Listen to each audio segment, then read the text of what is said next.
Welcome back to Sunny Morning. Well, Elliot, we are continue talking about this topic, which is very intense, and actually it's getting better. Oh, See? yeah. I mean, some of the things you've described, I mean, I'm sure you're feeling or understanding through either personal or through third-party relationships. You can think of people, maybe your own parents, siblings. Any of these characteristics could be personal or shared with other people. I mean, I've certainly related to several of them, being honest, throughout this conversation, and it's really fascinating. Yes, we it don't often is. get the chance, to have this opportunity to understand ourselves. So. And the best of this is once we actually overcome any of these characteristics, we actually feel completely free, and we live a much better life in general, because we integrate with ourselves a lot of really nice things that as men or women we deserve to have, and we want to live like that, with freedom, with love, but also with freedom. Where freedom, we release the fear away, we take all the loneliness periods of time away as well, and then we overcome basically any situation that are like stepping in our foot, to be able to move on in our heart regarding love. Well, there's a situation that we haven't touched on yet, and I know that with older people, or people as they go through life and they're hanging on to what they call that undying love, that feeling of staying with somebody no matter what, the fact that they might have been abandoned, or that love is not reciprocated. What is that? Well, in this case, there are people who believe that loving someone until the end of time is a virtue, and pride themselves on never giving up loving a partner, even if the relationship is over. They truly hold on to the belief that a loved one so beautiful can never die, and commit to waiting forever for the other person to come back. For them, the unswerving commitment to stay loyal to a partner who, for whatever reason, has abandoned the relationship stops them from embracing any new love. The lost love is continuously equalized, so that any other partnership pales by comparison.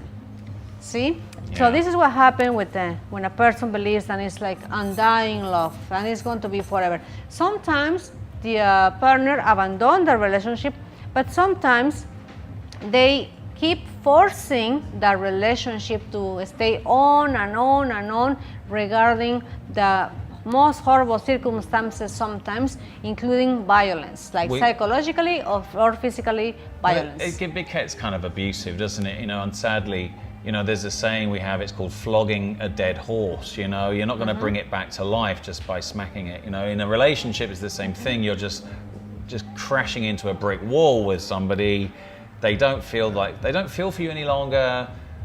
God knows why you're still together, what strands of whatever's left there, even respect, but yes. That one person hangs in there, and with the hope of that undying love, it's not going to end. It's not going to end, yes, it's not going to end good. Torture chamber. In general, it's torture at the end, exactly. You just picked the right word for that. It's torture, psychologically and emotionally, and at the end of the day, you're going to feel like you just gave everything for nothing. Oh, the pain, the grief you would go through, of trying to pick up the pieces again, after a relationship like that ends. Well, one thing is when in the relationship, whenever there's a conflict, the two parties are trying to solve and resolve the conflicts, and of course, you're going to try your best. Both partners will have to do that for sure.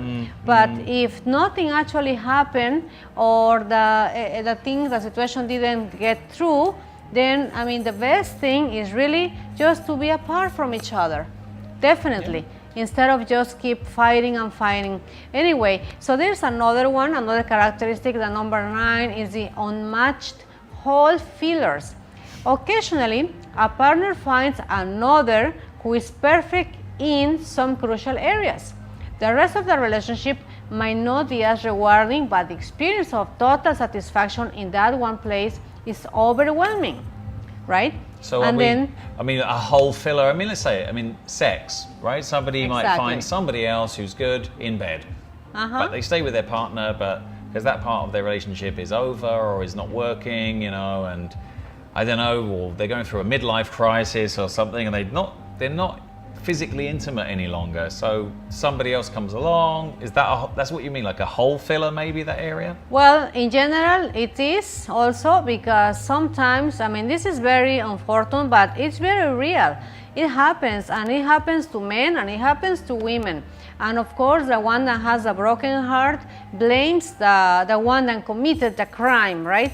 However, it's not always like that, because the reason why they are together is love. But if they start not to having sex, not to intimate again, then the farther they go on that area, then there's a huge possibility that either him or her, they will meet someone else.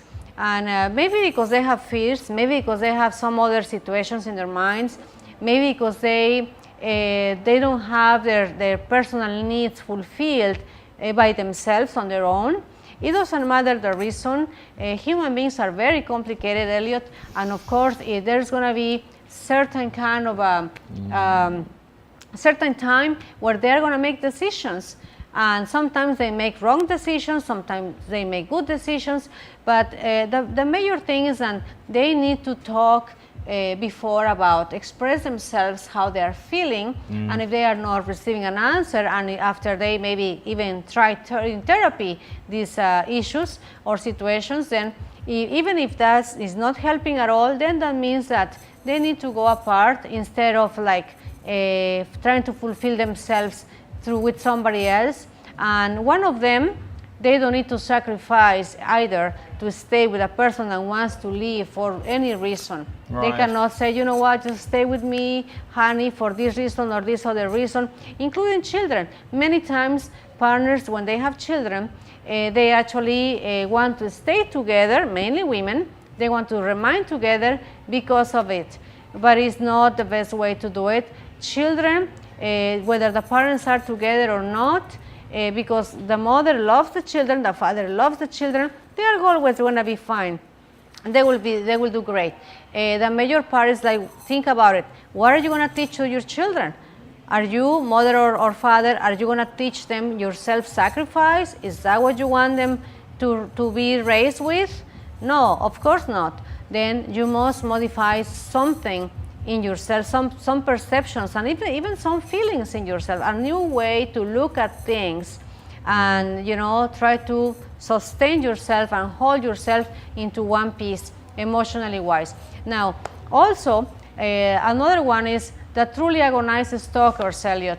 This one is, that's how they call it, psychologists, because sadly there are people who cannot give up their romantic partners, no matter how clearly they know that their relationship is over. Even when the other partner avoids, ghosts, or even humiliates them publicly, they still won't or can't give up. That's so sad. So that this really is very, very sad, definitely, Yeah. because, but some people are actually, they don't want to let go, and that's why this topic I consider is very important for anybody who says or try to identify yourself with any of the characteristics that I provided today. If you say, well, that sounds like me, or I'm sure you are not going to like it, because this is not, who likes that? No one. Well, however, confront it. I mean, because if you're living through it, I mean, it ends up in torture in any relationship that is dying off, or if you can't accept who you are in that relationship, if you can't relate to any of those, then that probably means that you're in a good relationship. But you may have had in the past one of those characteristics going on with a partner, or someone that wouldn't normally be the way you are, but the person you were with, their personality pushed you that way. I don't know. I mean, nobody starts out in a relationship to fail. Exactly. People have high expectations, but over the course of time, your dynamics with the person you're with tend to be like, okay, well, there's give and take, but there have to be limits, there has to be respect, there have to be, healthy parameters for both people in a relationship. And if you're falling outside of those, and you start to find that your fear of letting go is keeping you in a very I don't know if it's toxic, but it keeps you in an agonized state with that person. Exactly. It's time to get some help, to talk to somebody. Exactly, yes, because otherwise, I mean, a big portion of your life, you're gonna waste it. So something that is not worth it. And mainly the two reasons why people do that is fear, like I've said that many times today, but also the sensation of being alone or loneliness. All these two together, they can create a chaos for people in general and in the love area. And when that happens, then you are not happy. And then you keep hoping to be happy once you find your true queen or your true prince, and that's not going to happen. You are going to find just regular people, a regular woman, a regular guy with I mean, special, of course, because we are all special. However, of course, as human beings, we are in a balance. We have good things, virtues, and we have defects, and we have things that we are, we are wrong sometimes. And however, when we don't overcome the fears, or if a person feels alone or has been alone for a long time, guess what happened? Anyone, the one that comes first, then you say yes, yes, and then he or she is not your true queen or your true prince. But what happens, you idealize that, and all your perceptions and your expectations of a relationship, you just put them like a dress or an outfit to that person, and then you want that person to be the one that you expect. And that's when we started to do the wrong things all the time. When that happens, of course.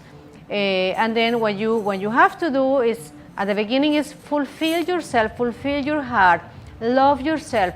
If you are single, if you are on your own for a while, all you need to do is do things that actually fulfill you.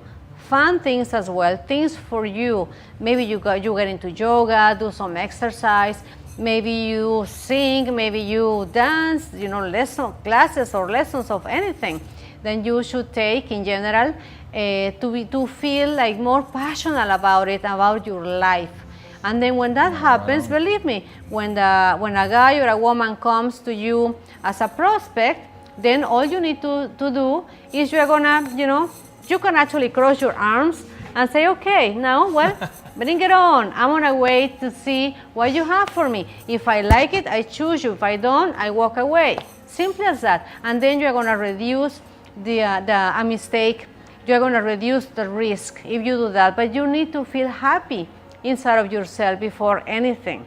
What do you think, Elliot? Yeah, well, I think if you take a lot of those lessons on board, and if you're truly, really honest with yourself and what stage you're in with a relationship, it's good to start to confront it. I think it's good to recognize the virtues or the defects, like you said, and also to discuss it with your partner. I mean, and if they're not willing to change or modify what they're doing that's making you feel bad in that relationship, it's time to kick him or her to the curb, guys.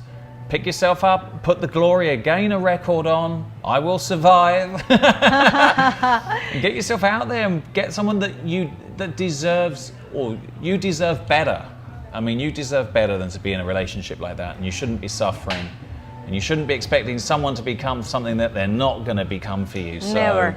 Exactly. And don't try and change yourself to become somebody that they want you to do. If you're not comfortable with what they want you to be, it ain't worth it either. You know what I let go? Since I was a little kid. My father taught me that, just to let go, and I never understood why, but now that once I grown, then I understood why, and actually that's what I do. But I'm super happy inside of myself, and so anyway, this is a very lovely topic. I hope everybody liked it, and please ask for more topics. See you next time. We'll see you after the break, guys. We've got the midday menu.